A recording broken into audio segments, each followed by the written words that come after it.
Shevchenko. Svetlana Shevchenko, the head of Ukrainian Kennel Union, at that time was a store curator, was kind of my friend. Did not ask me how she made her way to the top about the tricks, intrigues, and bribes and lies connecting with her struggle to lead the dog show movement in Ukraine. In addition to her official capacity, but also in connection with it, she positioned herself as a famous breeder of Pomeranians.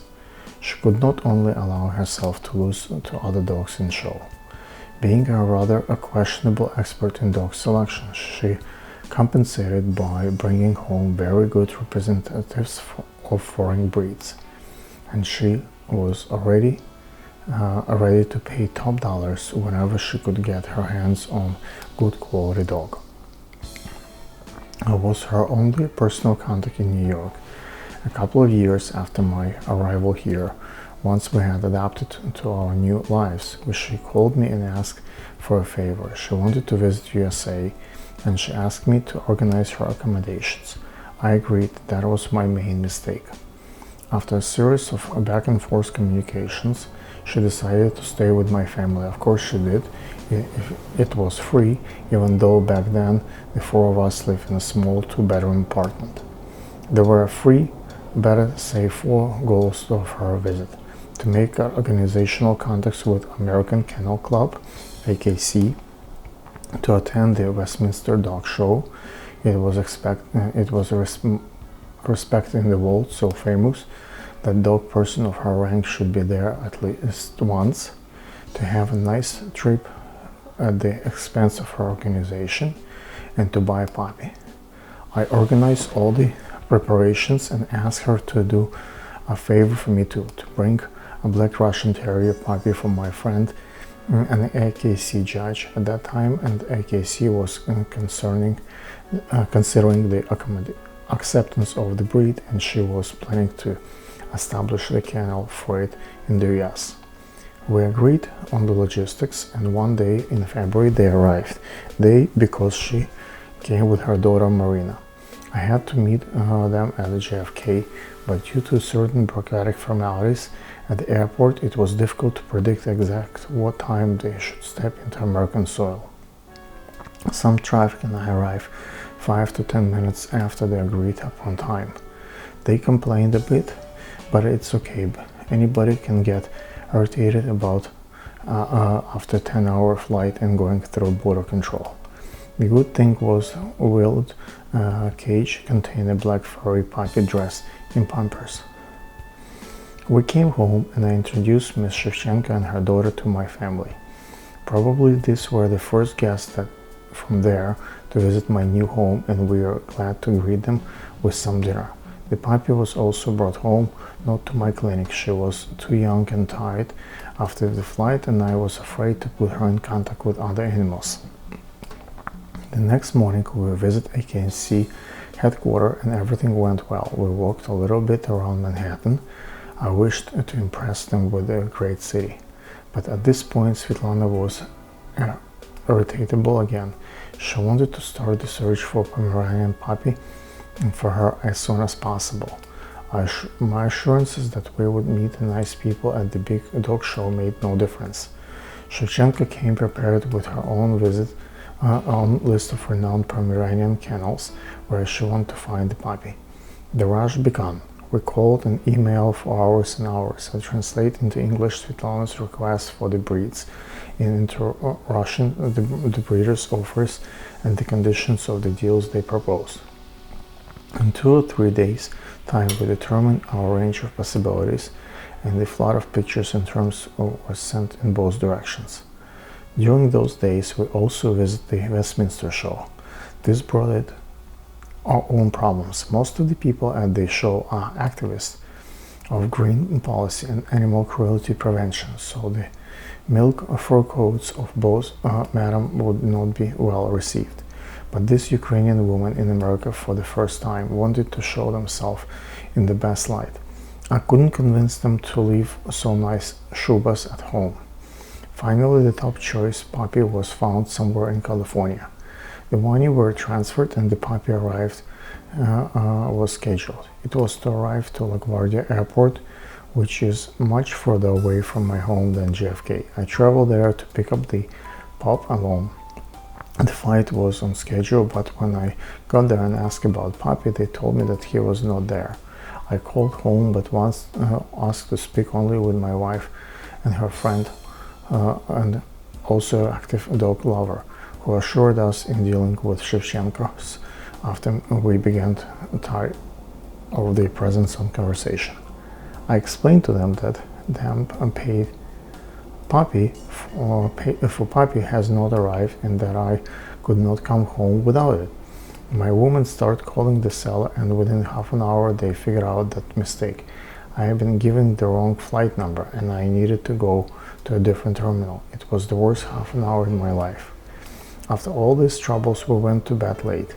At 5 in the morning there was a heart-stopped cry, "Ah, liars! They fooled the poor Ukrainian woman." Svetlana ran into our bedroom with the puppy in her arms.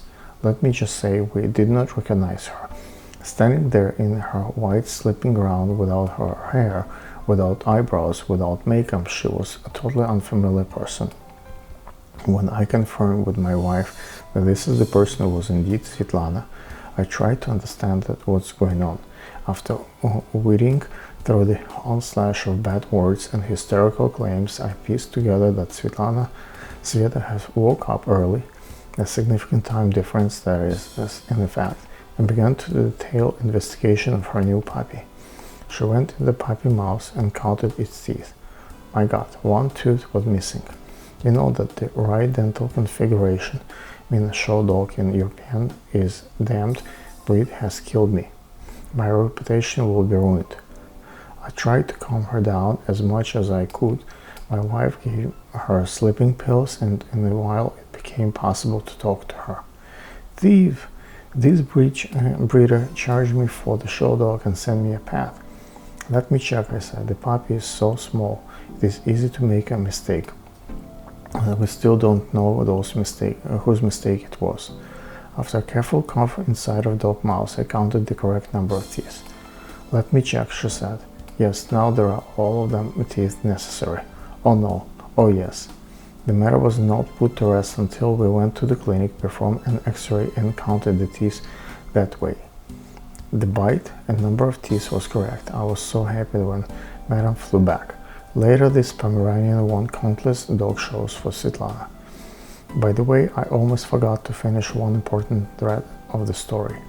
The puppy, the Black Russian Terrier, who was brought by Svetlana and her daughter for American Dog Show judge, stayed with us for 3 weeks while it was in the procedure of receiving its vaccinations. Then her buyer came to see the little girl. I like her very much, but my wife stood between her and the dog like it was the wall. She had fallen in love with the puppy. I'm sorry, she said, but now that she has lived with us through these difficult days, I cannot let her go. Katya lived with us for the next 15 years. Another friend from previous life, also a new-owned dog show judge from the origin, came to America for dog-related purposes. He went to the dog show, met people of similar interests, and fell in love with the dogs from the certain kennel. He decided to buy a puppy. The kennel owner reacted very well to the foreign hobbyist. She brought him home and showed him his recent puppies. Boris had an eye on one of them. I want to buy this puppy, he said. Oh, this puppy comes with a very prominent lineage. I plan to use him for mating with certain females, but maybe I'll sell him and leave his brothers for myself. Where do you want to take him? To Ukraine. How much it will cost? Oh no, I know Ukraine. It's a river somewhere in Russia, isn't it? I wanted 3,000 for him, but I think this puppy deserves better. Sorry, I would not sell him into such future. I will pay you twice the amount offered Boris. But the conversation was over. The kennel ordered an icy goodbye. The following day, when Boris came back to the show, none of the people who had met him previous day wanted to talk to him. What happened, he asked me. I explained to him that the breeder considered his proposition obnoxious, The idea that she would change her mind about the puppy future just because the double price did not sit well with her. While he had figured that his generous offer would demonstrate his amazement of her puppy, everybody knows that in America money is everything. She saw the proposition as disrespectful. No amount of money would make her send her puppy to a potentially unfavorable environment. I tried to explain this misunderstanding, but it's not sure that either side had any confidence in my explanation. At least later, when Boris allowed me to negotiate his deal with other breeders, he got top quality show puppy, which earned him many dog show prizes in his country and in Europe. And young woman from my native city demanded to top quality Siberian Husky from America. She had communicated with respectable kennels here in New York on her own. My involvement was only to arrange pickup and money transfer. I got a couple thousands from her husband, Ukrainian Magul, and drove the 300 miles to the kennel. The dog was beautiful even at 6 years plus. When in the final moment of deal, I'm hanging over the money, something goes wrong. The seller cancels the deal. There has been several misunderstandings. The kennel owner had named the price, $30,000, during their direct communication. But the buyer, who could not believe that she heard, decided that $3,000 there has been a mistake, and the price was actually $3,000, a big difference. A Kiev oligarch decides he wants something out of the owner of for his city, a white German Shepherd. Somebody recommended me to him, so it was the easiest deal in years. He followed all my advice and he got a perfect puppy. Now there are multiple white German Shepherds in western Ukraine, and all of them have direct lineage to this puppy. And now for the deals that concern animals brought over from the post-Soviet Union to America. I had both successful carried cases and bad ones. Usually the problem of importing animals of the US to the US from abroad are health related. Evaluating the external conditions of animals is being one thing. I often rely on emailed photos in order to decide whether or not I want to import a certain puppy or kitten. And often I have my own trustworthy independent experts on location. Evaluating the internal health of the animal is another matter altogether. It's not even that someone is always trying to pay me for the fool. The problem is there are a few good doctors and reliable tests to successfully assess health issues. Also, there is a matter of mentality. Often breeders from the region do not understand the degree of responsibility that exists here for any animal sold. For instance, in order to maintain my reputation here, I need to be sure that nothing will happen with the dog or cat in those fortunes. I have become involved months and even years after the purchases. In this old country, the seller feels obligated free on the day after the deal is done. So the risk is high, and I need a good reason to become involved in such transactions. I do it from time to time, but only as a last resort. The most successful cases in this kind was when I brought a little Scottish fold kittens from Russia. I kept them around here for months in order to make sure they are healthy. One of the kittens now belongs to our groomer, and due to the 7 years she had been with him, she had already produced 9 nice offsprings that have significantly boosted her income.